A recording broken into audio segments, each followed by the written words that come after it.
নবীজি বলেন, কোন বান্দা আল্লাহর সবচেয়ে ঘনিষ্ঠ হয়, আকরাব সবচেয়ে ঘনিষ্ঠ হয় যখন সে সেজদা করে। সেজদা করে।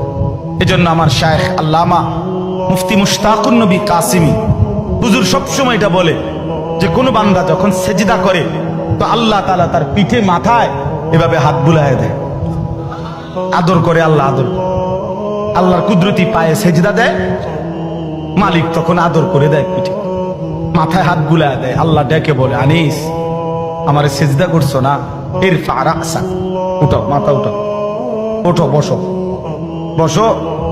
আর কিছু বলবা কিনা বলো। তো বান্দা বলে, আত্তাহিয়াতু লিল্লাহি ওয়াস সালাওয়াতু ওয়াত তাইয়্যিবাত। আল্লাহ বলে, আচ্ছা আমার প্রশংসা করলাম, খুশি হলাম, আর কিছু? আল্লাহুম্মা সাল্লি আলা মুহাম্মদ ওয়া আলা আলি মুহাম্মদ। ও মাশাআল্লাহ, আমার বন্ধুর প্রশংসা করলা, দুরূদ পড়লা, আমি এত খুশি হলাম, এখন কিছু আর বলবা? তো বান্দা বলে, আল্লাহ সেজদা দিয়ে আপনার কাছে আসলাম, আপনার প্রশংসা করলাম, আপনার বন্ধুর দুরূদ পড়লাম, একটা উদ্দেশ্য আছে, মাকসাদ আছে। কি মাকসাদ, কি উদ্দেশ্য? আল্লাহুম্মা ইন্নী যালামতু নাফসি যুলমান কাসীরা। আয় মাওলা, আমি বড় নাফরমান মাওলা, আমার গুনাহ অনেক বেশি মাওলা, আর আমি জানি ওয়ালা ইয়াগফিরুয যুনুবা ইল্লা আনতা, আপনি ছাড়া আর মাফ করার কেউ নাই। এই জন্য আপনার এত কাছে আসলাম, আপনার স্পর্শ পেলাম, আপনার বড় আকরাব ঘনিষ্ঠ হলাম।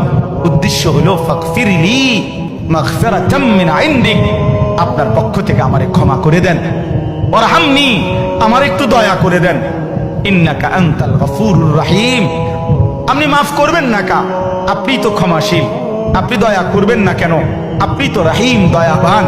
আল্লাহ বলে, কস কি রে বান্দা, এত আদর করে বললে মাফ না করি কেন?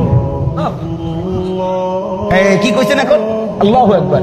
এই জন্য বান্দা যখন সালাম ফিরায় এই ডানে বামে, তখনই একবার কি পড়ে, অর্থাৎ উদ্দেশ্য হলো সে সালাম ফিরাইয়াই আল্লাহু আকবার বলে, অর্থ বলে আর মানুষের জানায়, ভাই সাহেব আল্লাহ বহুত বড় মহান, উনি আমার মাফ করে দিচ্ছে।